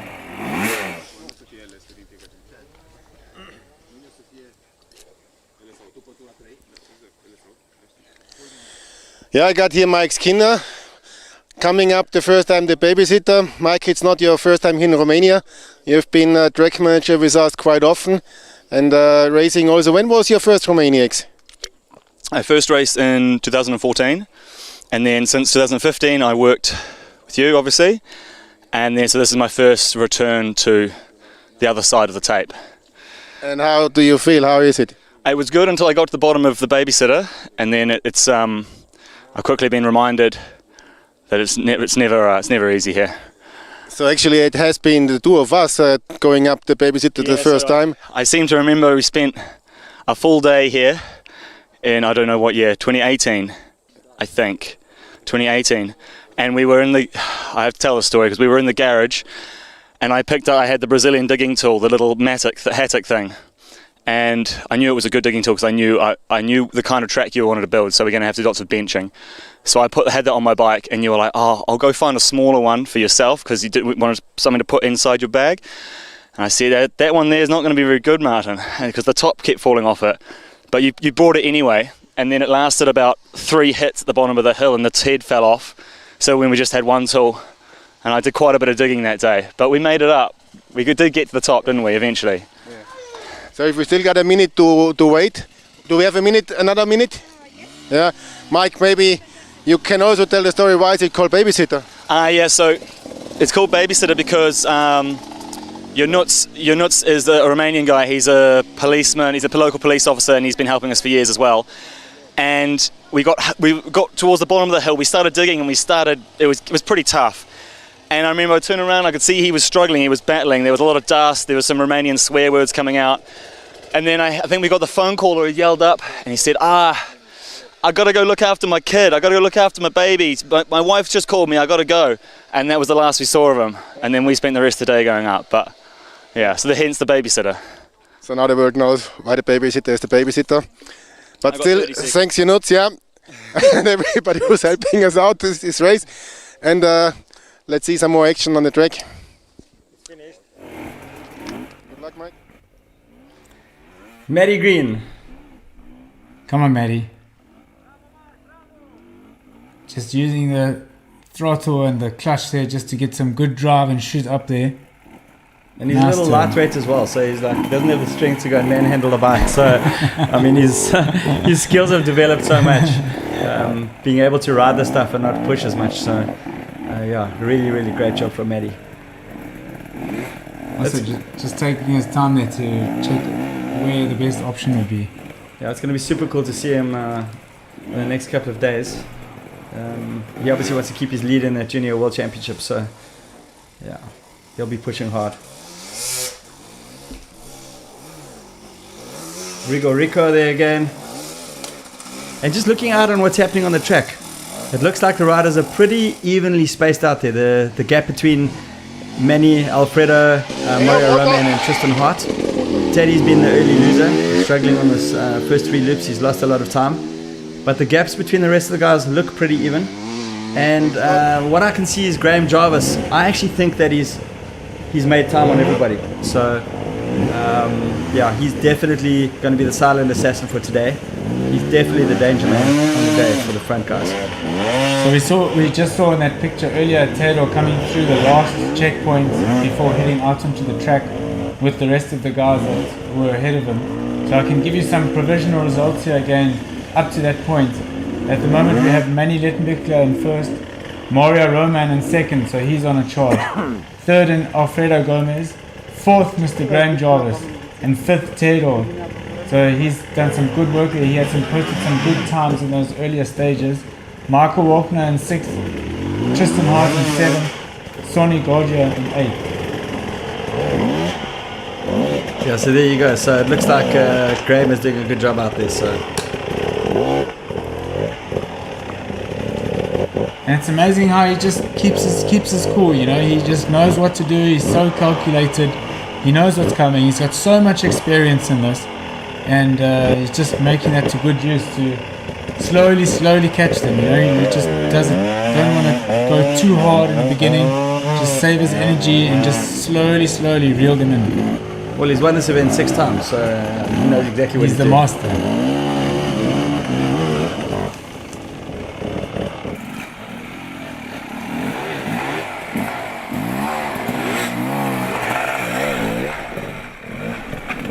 David Schrotzka from Poland,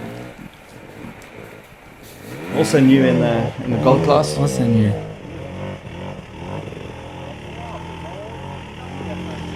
So the guys are definitely favouring that left line to go out there.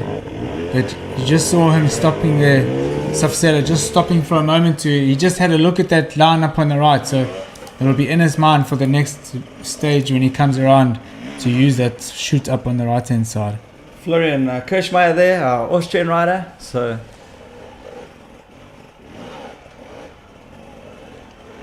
just picking his way through the rocks, doesn't want to take the wrong line and get that front wheel to drop in, and he's on that traverse now, so it should be a bit easier for him. Nice to see these youngsters coming through. So there really is a new wave of fresh blood coming into our sport. It's fantastic to see. Yeah. Zwolt Varga again. Zwolt on his 2nd or 3rd loop? He should be on his second loop, I think so, yeah.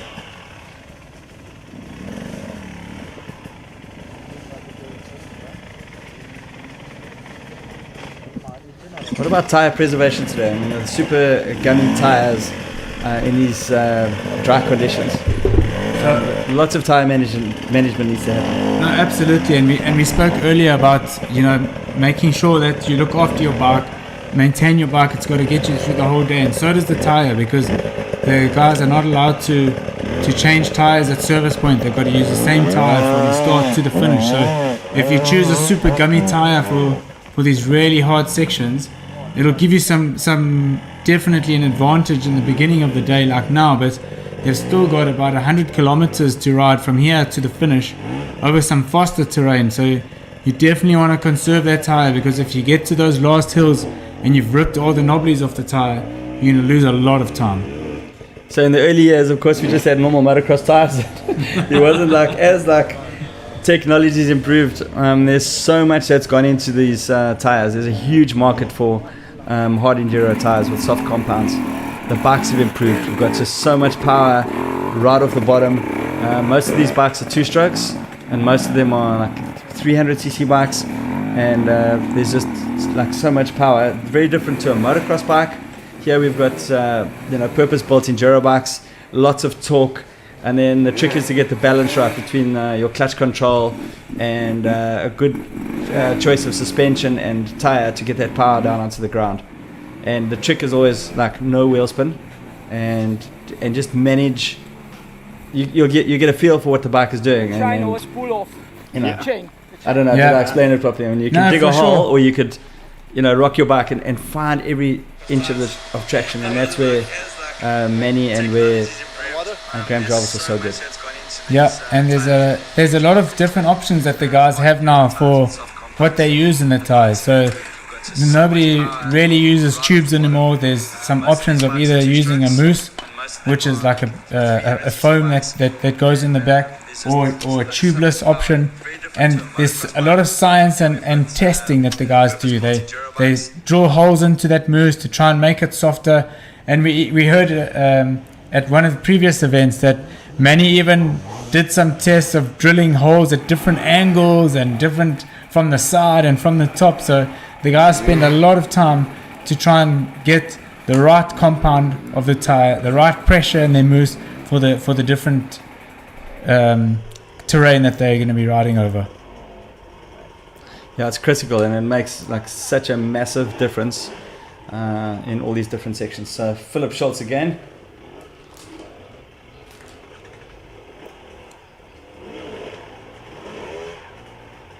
So we're going across to Martin for an interview with Ring Tenstra.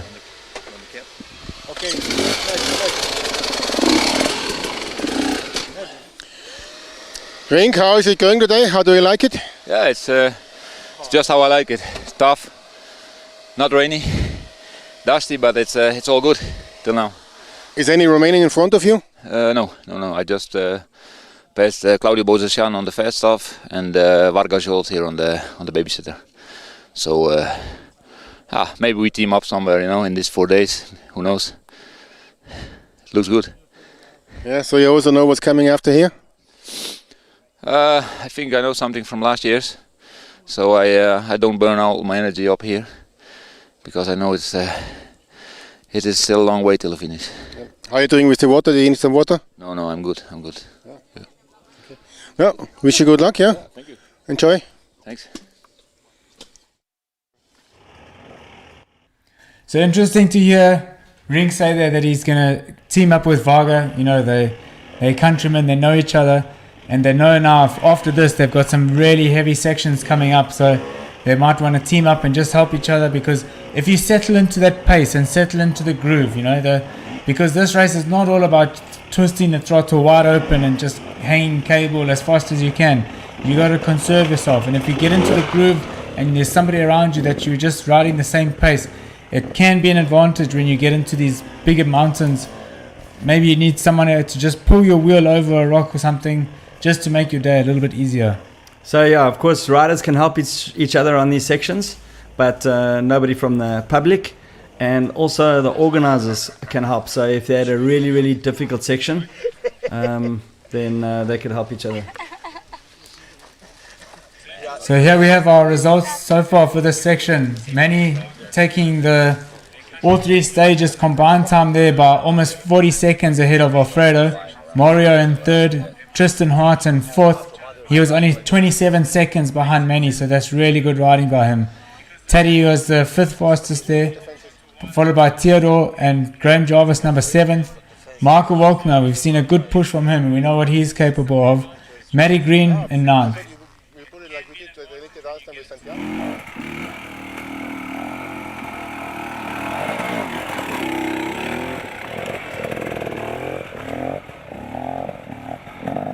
So he's just going across the off-camber here on the left.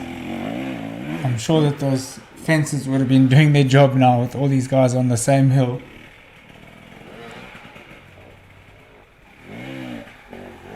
And I think the temperature is picking up to around 35 degrees in there. So you can see the guys are wet with sweat. They're really exerting themselves, perspiring.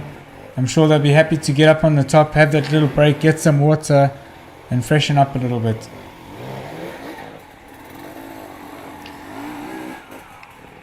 I don't think the results graphic that came up just now was completely accurate, so hopefully we can get a corrected one.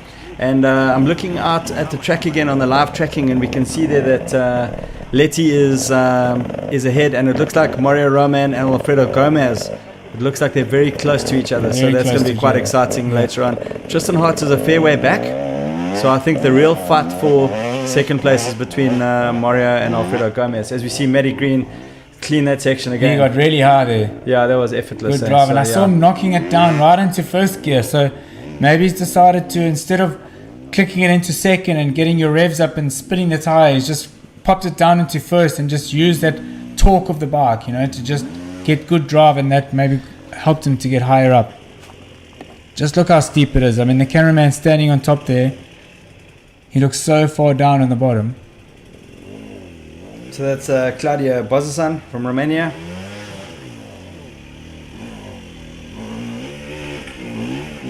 Quite a few Romanians in the gold class this year, which is so awesome to see. In the earlier years, it was Manny Guineas, and remember Manny, he's done every single one. The only one in the world. He's competed and finished in every single edition of Red Bull Romaniacs. So like I said yesterday, this is his 19th Romaniacs, and is he going to make 20? Definitely. I don't know. No, I think he is. He's also done a couple of Dakars. A couple of Dakars, you're right, yeah. Having a nice breather over there. I think the guys, it's getting quite warm out there now. So, it's been a fair bit since Manny's been through the section. So temperatures are heating up, and I think later on it's going to play a massive part today is dehydration and body and bike management. That's what you don't want to be doing. You don't want to be pushing. No, it's just burning matches. It's and sucking energy. We saw Manny going up and onto that last ridge there. So he'll be through the checkpoint in a minute or two, so it'll be nice to see the times there once he's been through the last checkpoint before going out onto the rest of the stage of the day, how he is in the overall. It's Dominic Alzawi again. I think he'll also be on his last loop now. So he's lost time to some of the other guys. He came into the section really early, but I'm sure that he'll regroup, get it together, and then push hard again. See how deep that rut's getting there. Safsela, Alfredo Gomez Racing. Great representation there from Israel. Israel's got quite a nice big riding community. And yeah, Saf is still young. He's got a wide, broad, huge future ahead of him. A lot of youngsters coming through in this gold category. Yeah, Mark Serra as well. So there's a team of the three of them in Alfredo's racing team, and I think that the guidance that they're going to get from the legend Alfredo Gomez is invaluable. No, for sure. Hopefully we'll get some visuals quite soon of Matty coming into the checkpoint. He should almost be there by now.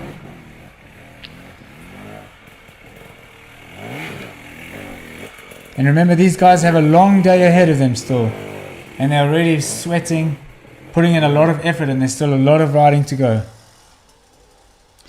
Out on track though, we've got still Manny Lettenbichler, and then there's a fight for second with Alfredo Gomez, Mario Roman. Tristan Hart will be fourth on the road. Graham Jarvis now moving up into fifth on the road. So with corrected time at the end of the day, I'll still say that Graham is the big danger man for the day. And then we've got Teddy currently sixth on the road. So with corrected time, Teddy is lost out, Graham is gained, and Mario Roman is gained. Still a long way to go though. Super tough sections coming, Craig. So I mean, this race is far from over. This is just a little taster that we're giving you guys early in the morning, and we'll have to follow the race throughout the day, and it'll be super interesting to see who comes out on top this afternoon. So I can see now that Matty Green is through that last checkpoint, and we've got some information here now updated. So Matty is now currently 8th overall. He's just behind Tristan Hart, who's in 7th. So the two youngsters are in a good battle there together. Okay, Rico from Brazil. Just taking a little bit of time to get that heart rate down. And there's old Ring Tunstra again.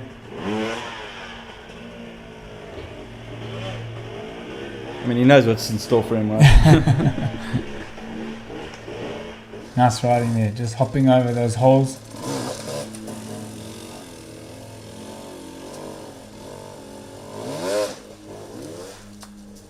I mean, they could have made them do it twice. 3 times. That's Martin for you, eh?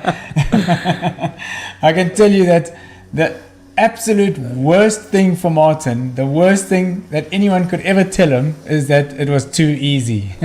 So the words that Martin wants to hear is the guy saying, yo, that was hard, that was so difficult. And the Martin, in the early days, he used to explain, and then you go up, and then we have ziggy zaggy up here, ziggy zaggy. And when he talks about ziggy zaggy, then it's like this, those zigzags. He used to laugh. Or every rider's briefing, when he just opened his mouth and he said ziggy zaggy, we knew that we were in trouble. It was like, oh no. And then it started raining, and then it was like, oh. And the classic comments from you guys and Cyril Dupre and them was this Martin is crazy, because nobody had ever seen this stuff before. He was the creator. He was the creator of this stuff. Yeah, but the thing about Martin, he puts all this crazy stuff in, like jumping over rivers and the water towers in the early days. I mean, you had to jump between these two water towers. It was raining. The takeoff was just a wooden pallet, and Cyril hit this thing completely sideways. I mean, if you crashed off there, you'd be dead. And then I got there, and I was like, okay, Cyril nearly died here, so let's just close that off. And I was like, yeah, thank goodness. So Cyril was like the test pilot. Yeah, we used to Martin. I mean, I think he's matured a little bit, because in the beginning, I mean, he's completely nuts. Completely nuts. I mean, he had put a freestyle ramp up against an old abandoned building, and we jumped from the freestyle ramp up onto the 3rd floor.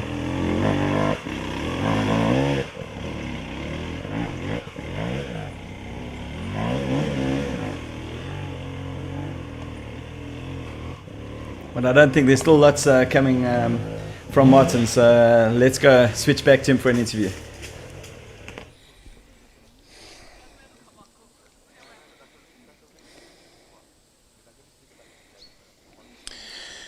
So a majority of the gold class has been through the babysitter ones. The fastest guys are already out and into the next sections. After here we have a really gnarly downhill, which is the No Sex Ridge. Then it goes up in the so-called Lost World, not another section which is not very difficult. After that comes the Kill 'Em All, we talked about it before. Then comes the Perla, then comes the Galindo, then comes the long walk, and then the service point. So that's a lot of heavy stuff which is coming. I'm moving on now. I want to go further, and I know it's pretty much the end of the show as well. So I'm looking forward. I hope all of you guys will be joining us tomorrow. It's again an early bird. So watch us tomorrow again on our live stream from Red Bull Romaniacs. But I reckon that was a pretty awesome start to the morning. I think that was really interesting, different dynamic that Martin has thrown in there, different aspect for the guys to think about. Now they know from tomorrow what to expect, that we're going to have this for the next 3 days. So they'll be thinking about it in their hotel rooms tonight, strategizing a little bit, but definitely an exciting aspect to the race. Yeah, what great coverage. So don't forget that tomorrow you can tune in. We are 30 minutes earlier tomorrow, so tune in at 7 a.m. tomorrow, Eastern European summertime, for some more live Maniacs action. And don't forget to head across to the website where you can see more live news. So you can follow the race from here, follow how the guys are going on the live news. We've got action from the gold class, from the Atom, from everybody, iron, bronze. You can see we've got a lot of field reporters out there who can bring you some action. And don't forget to watch Red Bull TV. Red Bull TV is going to give us a really great highlights reel for the day's action and some good commentary. You'll see some stuff from the service point, from the last hill climbs, from the finishes. And then that will be just about it. So we see you tomorrow. Tune in tomorrow at 7 a.m. That's it for Ciao. now.